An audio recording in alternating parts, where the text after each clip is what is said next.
Hero से top सकता था।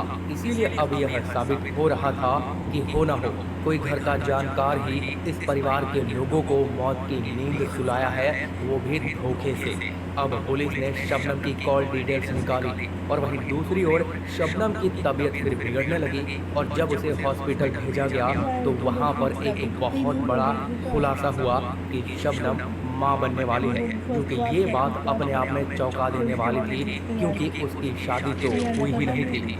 फिर कॉल डिटेल से पता चला कि 14 अप्रैल की देर रात को 50 से भी ज़्यादा बार शबनम और सलीम ने दोनों ने एक दूसरे को कॉल किया था और फिर घटना के 1 घंटे तुरंत बाद ही फिर से उन दोनों में बात हुई थी और फिर 18 अप्रैल 2008 को सलीम पकड़ा गया था और उसने पूछताछ के दौरान अपना गुनाह भी कबूल कर लिया और फिर उसके बाद शबनम को भी पकड़ के थाने लाया गया और उससे पूछताछ की गई। लेकिन वो शुरुआती दौर में तो वही कहानी दोहरा रही थी, लेकिन जब उसके सामने सलीम को ला करके खड़ा कर दिया गया तब उसने भी अपना गुनाह कबूल कर लिया।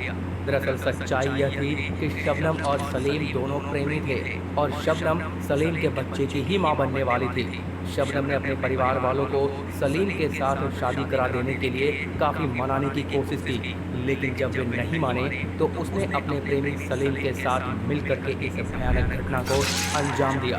आखिरकार दोनों को फिर कोर्ट में पेश किया गया और दोनों को ही फांसी की सजा सुना दी गई थी। इस सजा को 2010 में सुनाया गया था। इस बीच शबनम ने जेल में ही एक बच्चे को जन्म दिया था, जिसे 6 साल की उम्र में उस बच्चे को उस्मान शैफी नाम के एक व्यक्ति ने गोद ले लिया और यह कहानी आज भी उस बावनखेड़ी गांव के लोगों के लिए एक भयानक याद बन के रह गया है।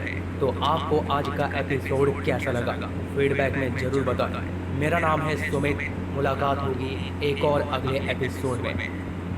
आप यकीन नहीं करोगे कि इस पतीले में इंसान का मीट पकाया जा रहा था, जिसे ये दोनों भाई मिलकर